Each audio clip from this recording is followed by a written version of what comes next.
Joining us in studio here at Dubai Eye 103.8 is Grania Sullivan. She is joining us from Skin Laundry, here to help across any skincare questions that you might have. And she's glowing. I know we're not on Facebook Live, but I just feel like she is an excellent representation of all things skincare.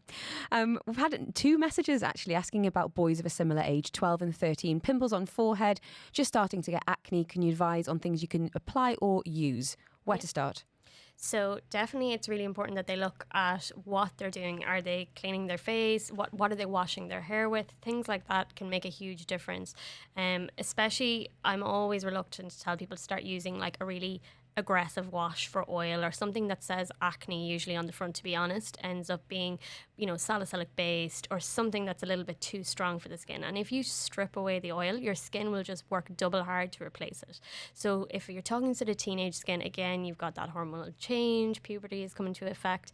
A lot of people are actually very sensitive to the sebum that they start to produce at that age. So your skin feels like it's a little bit under attack. It's quite thick, the oil. You need to be using something that definitely cuts through it, but that you're not doing it on a very regular basis. So I would suggest for nighttime that they use something that is like a wash that has salicylic in it. That CeraVe one's very popular. Yeah. CeraVe is actually really, really good because it's a very clean brand. It's it's not going to cause any reaction to the skin. And then for morning time, when the skin, again, after you've slept, you're not really out and about in pollutants or under sweating sort of situations. That's where you would use a gentle wash for them in the morning. Something really simple. Again, CeraVe is really good. They've got some really mild washes, but it's just about being aware as well of, if they're putting oil or wax or anything in their hair, boys. And clean hands as well. Clean hands, yeah, sweating if they're playing a lot of sport. Things like, a cleansing cloth if they're going to be training, something that they can put in the kit bag that they can just clean their face with afterwards, or after PE, whatever they're doing. Things like that make a huge difference. But keeping it clean and keeping it moisturized. So definitely moisturizing as well. Which feels counterintuitive, but it does make a big difference. It makes a massive difference. Joe says, hi both. I've had blackheads on my nose since I was a teen, and even though they're not that bad, whenever I've had a facial, they extract. It hurts a lot. Is there anything I can do regularly at home to prevent the blackheads? Are you okay to do a bit of a myth busting around blackheads? Because I feel like there's a lot of misunderstanding around them. myth busting. Yeah, come on, go on. So blackheads, number one, it's not that it's dirt or it's anything that, you haven't washed your face enough. It's oil that naturally occurs, sebum that's there in your pores, and basically that oxidizes when it comes close to the surface. The deeper the pore, usually the more of a buildup you have. So first and foremost, the easiest way to prevent them is making sure that your skin is well exfoliated. So if you don't have this channel, this little tunnel basically of a pore, it's not going to fill up so that it doesn't look like it's expanding and it's got that dark little mark on the top. Also, extractions. I know some people love the satisfaction of seeing them. I do. I know. I as a therapist also I used to love doing it, but it's the worst thing you can do. So once you start squeezing anything, pushing anything out, you get about 30% of what's in there coming up. The other 70% goes down into the pore, and it usually sort of spreads to the surround. So you just make that hole bigger. So guess what? It's going to fill up more. It's going to look more prominent. So I know here, especially in Dubai, you go a lot of places and they really go to town with extraction. There is safe ways to do this. So again, I know I'm saying I'm biased towards laser, but laser is amazing because it really draws it up from the pore. It draws that deep sebum that's sitting low and it brings it to the surface. Then doing something like hydrofacial, which is like a vortex sort of suction. Get that vacuum going on. Exactly. So you get that like swirling of all your good serums in there, and it's gently sucking it from the pore. When you do that, you give your skin a chance for that pore to just contract back down. So the first 12 hours after you do something like that, that's vital that you don't start packing on makeup, you don't start packing on, heavy creams, because you want to give your skin a chance to sort of constrict and come back to its natural size. A pore is not a door. You said it. It's a tagline. It's a good tagline.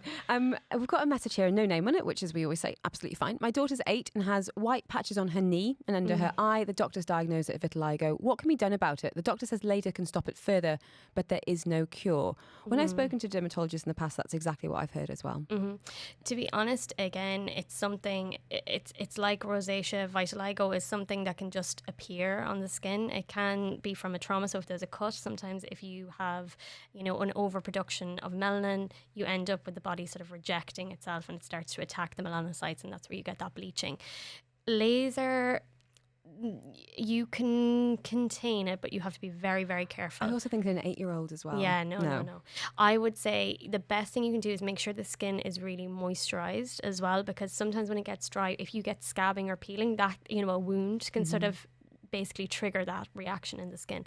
So, I mean, to be honest, it looks beautiful. Look at Winnie Harlow. I mean, she is like the epitome of. I really think it's about embracing it rather than trying to fight it. And I have seen where it can shrink back.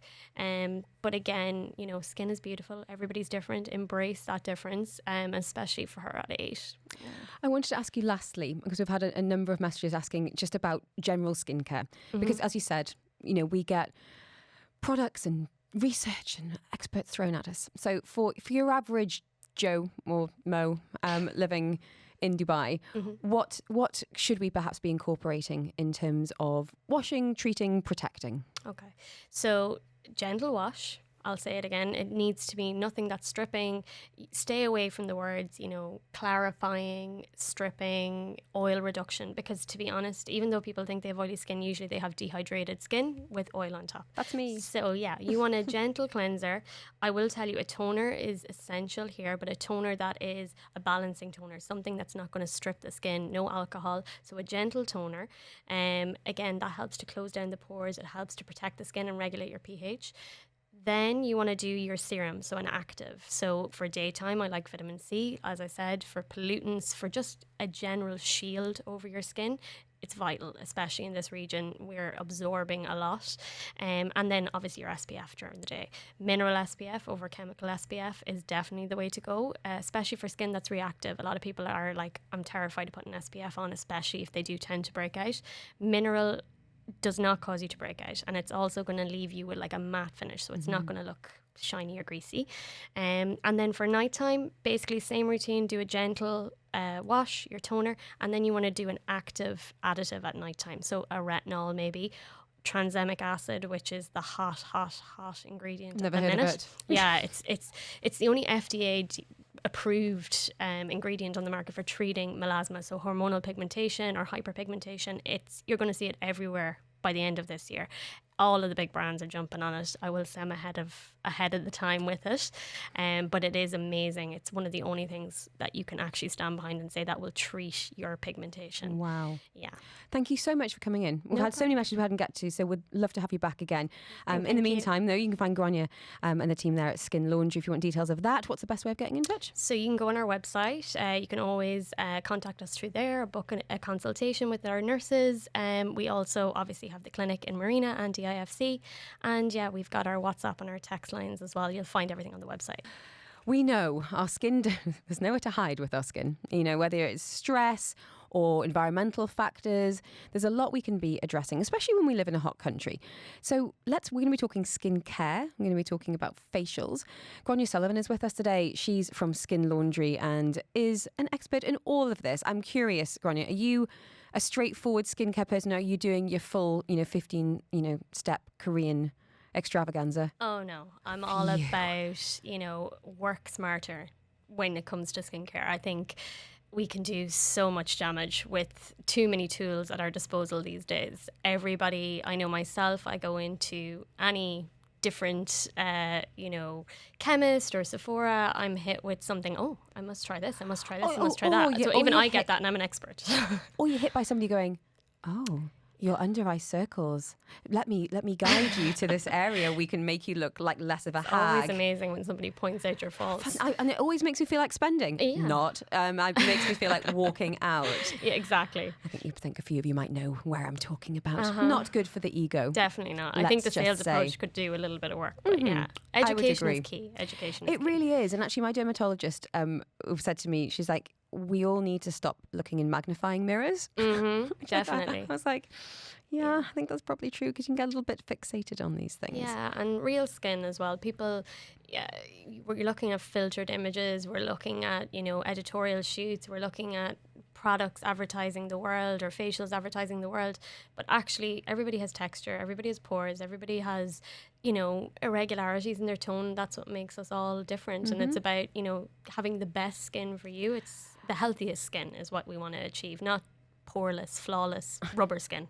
Yeah, thank you for saying that. And that's really important, just to be realistic. And I guess that must be something a lot of people come to you with, is feeling often quite distressed about skin. And I've had eczema as a child, and a lot of people I know have had acne as teens, but also in adults. And I think we underestimate the impact it can have on your self-esteem and your mental health when you don't feel confident to put your best face forward 100%. For the world. Yeah, I think it's, that's what brought me into skincare. I suffered really, really, really badly when I was a teenager with like cystic hormonal acne.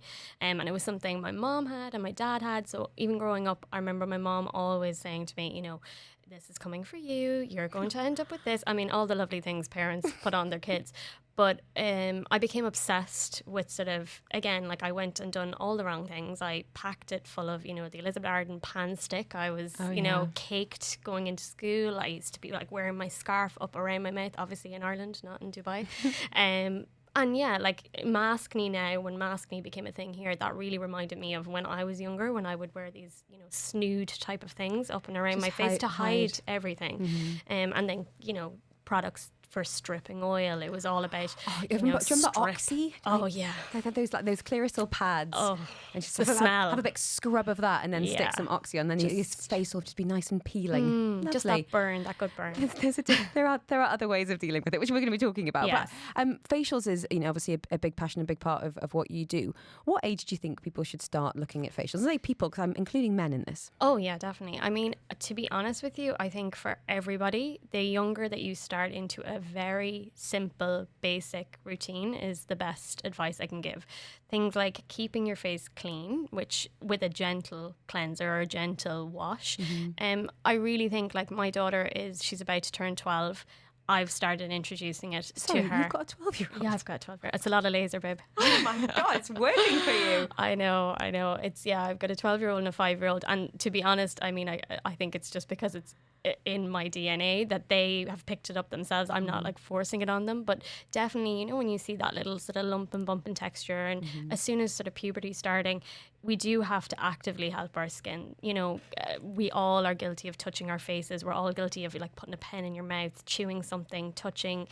And I think we realised bacteria. During the pandemic, really noticed that. It's like, stop touching. Can't stop touching my face. I can't stop touching. I didn't realise until I was told not to do it.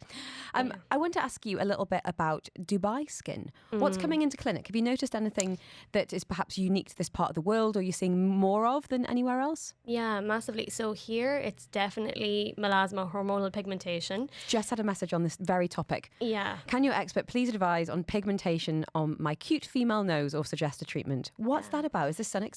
It's definitely, there's a wide range of things. Like sun is an easy thing to blame because obviously we live in this type of climate, but actually hyperpigmentation due to pollution is a massive, massive problem here. And it's something that obviously, I've got colleagues in the US, and I've had specific dermatologists come over doing training here with our team. And that's one thing that they noted in all of the clientele, that actually the type of pigmentation that we're seeing, hyperpigmentation, is more driven from the pollution and what we're absorbing in our skin. So here, obviously, there's a lot, we're in a big city. There is a lot of pollutants in the air at any one time. We're also in AC all day, every day. That can cause stimulation for your melanocytes and also cause your skin to be more sensitive and more active when it comes to UV exposure. So antioxidants, which are my staple, a vitamin C for anybody, is essential in Dubai. That goes for, just protection. You need that sort of film on your skin, not just vitamin C with SPF. Obviously SPF, we all know the benefits, but you do need something to sort of filter through what your skin is absorbing at any one time. What if you've already got existing pigmentation that you want to get rid of? Yes. So to be honest, what you apply topically is going to work very minimally in the skin. So you're really only treating the very surface area. To treat pigmentation, and especially melasma, the best thing that you can do is Q-switch laser, which is a type of laser that works into your dermal layer. So it's targeting your melanocytes. It's helping to break up pigment, disperse it into your lymphatics so it can be safely brought from the body. This is very safe for all skin types, which is also a really key factor here. Different skin types, especially darker skin tones, there's not a lot that can be done topically, or there's not a lot of treatments that are safe that don't cause bleaching or pigment damage. But definitely Q switch is something that is super safe for everybody and really, really effective at breaking up pigment.